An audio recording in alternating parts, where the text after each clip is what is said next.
अस्सलाम वालेकुम जी, welcome back with another new recipe. आप देख रहे हैं बादवास सीक्रेट शेफ और आज मैं आपके साथ शेयर कर रही हूँ ड्राई मिल्क बर्फ़ी की रेसिपी। तो चलते हैं वीडियो की तरफ और देखते हैं इस मज़ेदार सी बर्फ़ी को हम कैसे बनाएंगे। बिस्मिल्लाहिर्रहमानिर्रहीम जी। तो इधर मैंने लिया है 2 कप ड्राई मिल्क। उसके बाद हमें चाहिए होगा 1 कप लिक्विड मिल्क। अच्छा, जिस कप से आपने ड्राई मिल्क की मेजरमेंट करनी है उसी कप से आप लिक्विड मिल्क मेजर करिएगा, ठीक है जी। और फिर हम क्या करेंगे, हमें चाहिए होगा 3 टेबल स्पून ऑयल। कोई सा भी ऑयल आप ले सकते हैं, कुकिंग ऑयल। और इसको हम कर देंगे ऐड करने के बाद हैंड बीटर लें और इसको अच्छे से विस्क कर देंगे। तो थोड़ी सी आपको मेहनत लगेगी, आपने अच्छे से विस्क करना है, कोई भी खुटली नहीं होनी चाहिए, ठीक है जी। लम्स बिल्कुल भी नहीं होना चाहिए, बिल्कुल पेस्ट फॉर्म में होना चाहिए। देखें रेडी है।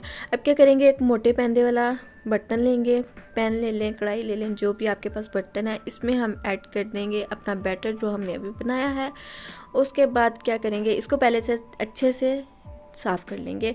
बिल्कुल भी जो हमारा मिक्सचर है वो बाउल के साथ नहीं लगा होना चाहिए, ज़ाया बिल्कुल भी नहीं करना, ठीक है। तो अब क्या करेंगे जी, ऐड कर देंगे। अगर आप मुझे फेसबुक इंस्टा पे फॉलो करना चाहते हो तो आपको हैंडल नज़र आ रहा है स्क्रीन पे, जल्दी से जाएं, फॉलो करें, लिंक मिल जाएगा आपको डिस्क्रिप्शन में, ठीक है जी। इसके बाद क्या करेंगे, चूल्हा ऑन कर देंगे। बिल्कुल एंड वाली जो लाइट फ्लेम है ना वो आपने रखनी है, बिल्कुल तेज़, थोड़ा सा भी तेज़ नहीं होना चाहिए आंच को, ठीक है।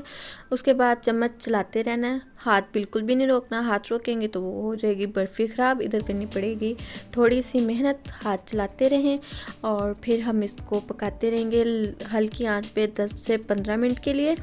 अब ऐड करेंगे 1/4 cup plus 1/3 cup sugar add कर। अच्छा, ऐड कब करनी है, जब आपको लगे कि जो हमारा लिक्विड है ना, बेसन, यार बेसन नहीं, क्या है ये, milk powder and liquid milk का बैटर जो है वो थोड़ा सा हार्ड हो गया, तो हम इसमें चीनी ऐड करेंगे। चीनी ऐड करने के बाद फिर से पकाएंगे क्योंकि लिक्विड ही हो जाएगा। फिर से 1/2 टीस्पून ऐड करेंगे हम इलायची पाउडर ऐड करने के बाद फिर से पकाते जाएंगे थोड़ा सा, और इसको कर लेंगे जब तक कि ये जो हमारा पैन है, पैन से अलग नहीं हो जाता मिल्क। यार बेसन निकल रहा है, पता नहीं क्यों, मतलब हद नहीं होगी वैसे। अच्छा कोई बात नहीं, बड़े बड़े कामों में छोटे छोटे मसले होते रहते हैं जी। तो ये देखें पैन से अलग हो चुका है, बिल्कुल एक इकट्ठा हो चुका है। तो अब क्या करेंगे, बटर पेपर लेंगे, ऑयल लगाएंगे और फिर जो हमारा है बैटर है उसको हम शिफ्ट कर देंगे ट्रे में।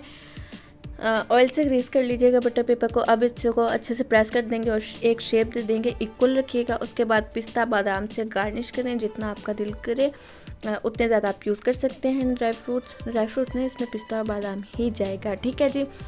अब हम बादाम करेंगे, इनको मैंने थोड़ा सा मोटा करके काट लिया, ठीक है जी। इसको हल्का सा प्रेस कर देंगे ताकि जो है अच्छे से चिपक जाए, उतरे नहीं, अलग नहीं होए बर्फ़ी से। और फिर हम इसको छोड़ देंगे 20 मिनट के लिए ताकि ठंडा हो जाए रूम टेम्परेचर पे, ठीक है जी। अब आपने जिस छुरी से काटना है उस छुरी को आपने ऑयल लगा लेना है। ऑयल नहीं लगाएंगे तो ये चिपकेगा, ठीक है। ऑयल लगाने के बाद अच्छे से आप इसको इक्वल शेप में काट सकते हैं, ठीक है जी।